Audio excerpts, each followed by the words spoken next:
Assalamualaikum dan salam sejahtera. Video kali ini saya akan ajar cara mudah untuk menulis idea, di mana kaedah ini boleh diguna pakai bagi karangan pengajian am semester 1, 2 dan 3. Penulisan idea kita akan refer dahulu pada ayat yang pertama bagi perenggan yang kedua, 3, 4, 5 dan juga 6, di mana kelima-lima perenggan ini merupakan perenggan idea. Jadi, untuk menulis ayat yang pertama bagi setiap perenggan idea itu mesti ada isu, fokus isu dan juga idea. Sebelum saya mulakan dengan lebih lanjut, di mana format penulisan ayat pertama ini akan terdiri daripada dua kombinasi, di mana kombinasi yang pertama 5 tambah 0 dengan 1 tambah 4. Kebiasaannya 1 tambah 4 merupakan fokus isu yang sama. Cumanya satu itu ialah satu idea telah pun diberikan. Jadi, untuk perenggan yang kedua sampai yang keenam ini, di mana perenggan yang kedua ini pelajar kena betul-betul jaga. Ayat yang pertama bagi perenggan yang kedua mesti ada isu, fokus isu dan juga idea.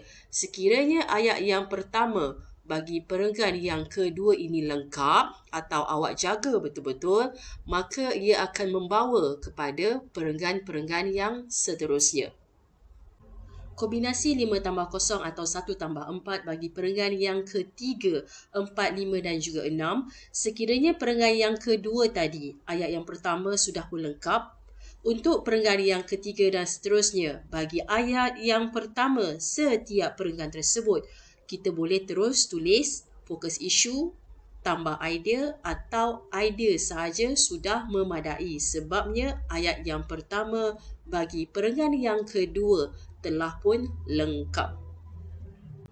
Untuk memahami dengan lebih lanjut tentang format penulisan ayat yang pertama bagi setiap perenggan, pelajar boleh refer kepada video-video yang berkaitan dengan contoh karangan yang telah pun saya buat sebelum ini.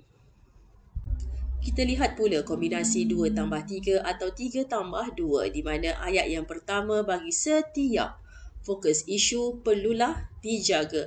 Contoh, perenggan yang kedua merupakan fokus isu yang pertama, mesti ada isu, fokus isu dan juga idea. Jika ayat yang pertama ini betul, kita akan pergi kepada perenggan yang ketiga. Sama ada pelajar boleh terus tulis fokus isu dan idea atau terus tulis idea pun sudah memadai. Perenggan yang keempat, fokus isu yang kedua. Jadi di sini untuk lebih selamat, pelajar boleh tulis isu, fokus isu dan juga idea bagi ayat yang pertama, perenggan yang keempat. Bila semuanya betul, perenggan 5 dan juga 6, awak boleh skip. Terus tulis idea pun boleh. Tetapi kalau nak play safe, pelajar boleh tulis semua perkara ini pada setiap perenggan. Itu kalau rasa tak selamat. Tetapi bila pelajar buat banyak karangan, pelajar buat banyak contoh, lama-lama pelajar boleh tahu dan mahir untuk kemahiran menulis ayat idea. Contoh soalan 1 dan ayat pertama bagi perenggan yang kedua.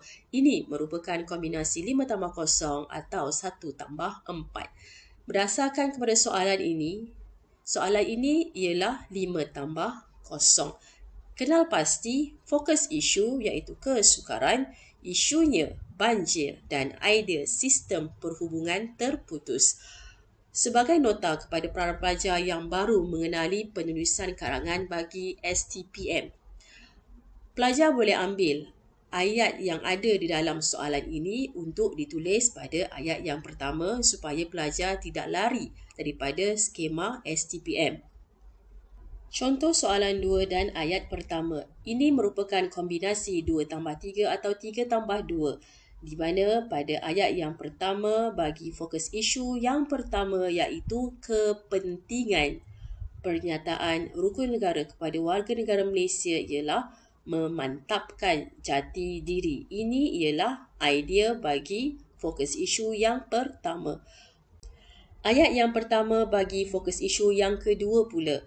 Dia ada satu ayat yang memisahkan fokus isu satu dengan fokus isu yang kedua.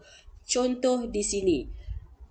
Namun sekiranya rukun negara gagal dihayati oleh warga negara, ianya akan memberi kesan kepada negara. Titik. So ini ayat yang pertama. Dalam ayat ini tiada idea. Tetapi idea itu muncul pada ayat yang kedua, iaitu antara kesannya ialah perpaduan negara tergugat. Antara kesalahan semasa menulis idea bagi pengajian am di mana ayat yang pertama tiada isu atau fokus isu. Kesalahan yang kedua, menukar fokus isu. Kesalahan ketiga, idea tidak relevan. Contoh penulisan ayat yang pertama, tiada isu atau fokus isu. Kesukaran yang dihadapi oleh penduduk setempat akibat daripada kejadian tersebut ialah sistem perhubungan terputus. Pelajar tidak menulis kejadian banjir, tetapi pelajar menulis kejadian tersebut dikira salah. Bila tiada isu pada penulisan ayat yang pertama ini, maka satu perenggan akan jadi kosong. Kesalahan menukar fokus isu. Dalam soalan ini, fokus isunya ialah kesukaran, tetapi pelajar menukar kesukaran kepada istilah masalah yang dihadapi oleh penduduk, maka perenggan ini akan jadi 0/4. Contoh lain, sekiranya soalan itu fokus isunya ialah kesan, tetapi pelajar menukar kepada istilah akibat, bermaksud fokus isu telah pun bertukar. Jadi, markahnya adalah 0/4. Sama juga sekiranya soalan itu menggunakan istilah langkah untuk mengatasi masalah tersebut, tetapi pelajar tukar kepada cara untuk menyelesaikan masalah tersebut, markah untuk perenggan tersebut akan jadi kosong juga.